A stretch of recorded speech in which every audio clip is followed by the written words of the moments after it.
Hey everyone, this is David Pike, the Motorcity Mechanic. Now in today's video, we're going to be discussing the relationship between Pennzoil motor oil and Indy car racing, and also how choosing the wrong oil for your vehicle can cause drivability issues in these modern day engines. This video was sponsored by Pennzoil motor oil. All opinions expressed are mine and mine alone.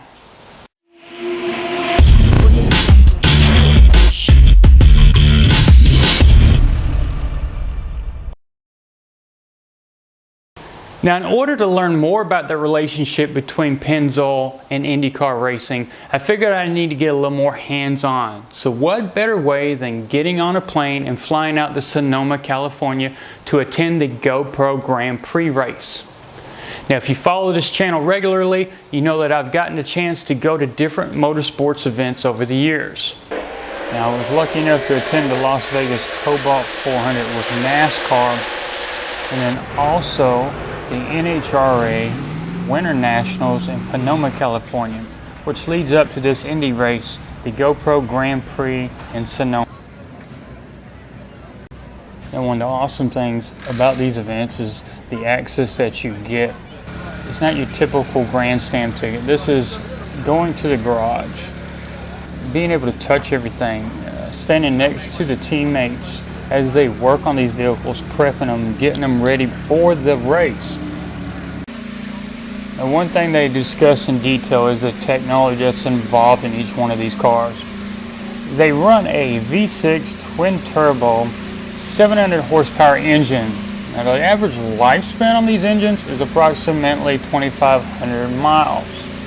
Now as far as the oil that's used, by the rules of Indy, it has to be a readily available oil, so it has to come off the shelf. So what the Penske race team uses is the Pennzoil Ultra Platinum with the Pure Plus technology. It's the exact same oil that you and me can buy at your local parts store. Now for those that aren't familiar with what the Pure Plus technology is, it's a process that Pennzoil has that actually converts pure natural gas into a high quality, fully synthetic base oil. So instead of pumping crude oil out of the ground as we've done over the years and actually converting it into an oil that we can put into vehicles, they're starting with a cleaner product to begin with, and that's the natural gas. So when you've got a car that can reach speeds of 230 miles per hour, and you've got rules with Indy that says that your engines have to last up to 2,500 miles, which could be 4 races, you better believe oil is an important factor. So up to this point, we've talked about the relationship between Pennzoil and Penske Racing when it comes to Indy cars. Now, how does that apply to the vehicles that you drive every day? Well, that's what we're going to talk about next, and mainly the two most popular engines in the modern day Chrysler vehicles, the 3.6 liter Pentastar V6 and also the Hemi 5.7 liter V8, and how good quality oil affects the variable valve timing in both of these. Now we already know that oil serves basically two purposes. One is to lubricate all the internal moving parts, and the second one is to help dissipate any heat. Now there's another key component that it plays into these days on the modern day engines, and that's variable valve timing. Now on the 3.6 liter, the variable valve timing is controlled by a total of 4 cam phasers. You can see 2 of them right here on this cylinder head, and there's 2 more on the opposite head.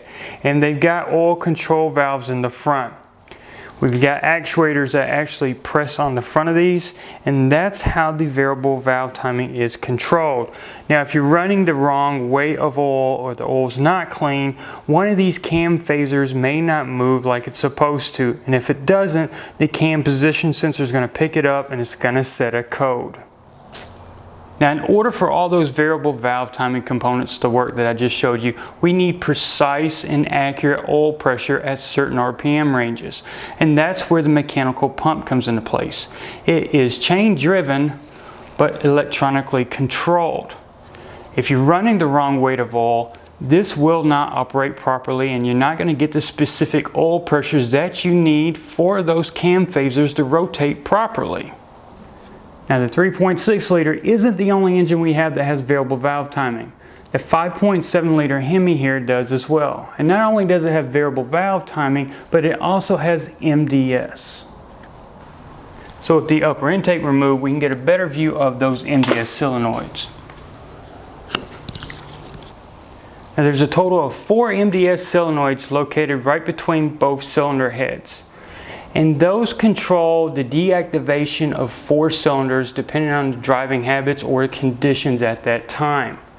Now how these reactivate and how long it takes for them to notice a change will set a code on incorrect oil being used.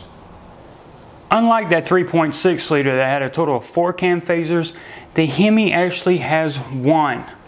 We have 1 main timing chain that goes from the crankshaft to the cam sprocket. This is the cam phaser. We've also got an oil control valve located on the back side of the timing cover. It's that precise oil pressure and quality of oil that allows this to operate properly. So whether you use Pennzoil or another brand of oil, the main thing is to make sure you use the correct weight. You can look at your oil filler cap and see what's recommended, or you can grab your owner's manual and check into it as well. So hopefully this video is giving you something to think about the next time when you go to buy oil for your next oil change, or if you're taking it somewhere, what to ask for. It's what we use, it's what I use. Now there's other brands of oil out there that's just as good, but from a personal experience, this is what I deal with on a daily basis and I have 0 problems with it. So if you liked the video, please make sure to give it a big thumbs up on YouTube. Don't forget you can find me on Facebook, Twitter, and Instagram. If you got any comments or you want to talk about anything in general about Chrysler, Dodge, Jeep, or Ram, or anything you saw in the video today, you can always email me at david@motorcitymechanic.com. And of course, everybody shops on Amazon. So if you do, please use the link that's in the description below this video, and anything that you buy will help support this channel. Once again, everybody, thanks for checking out all these videos.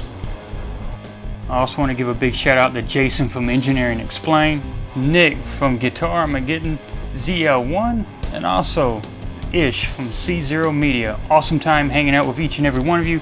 Make sure to check out their channels.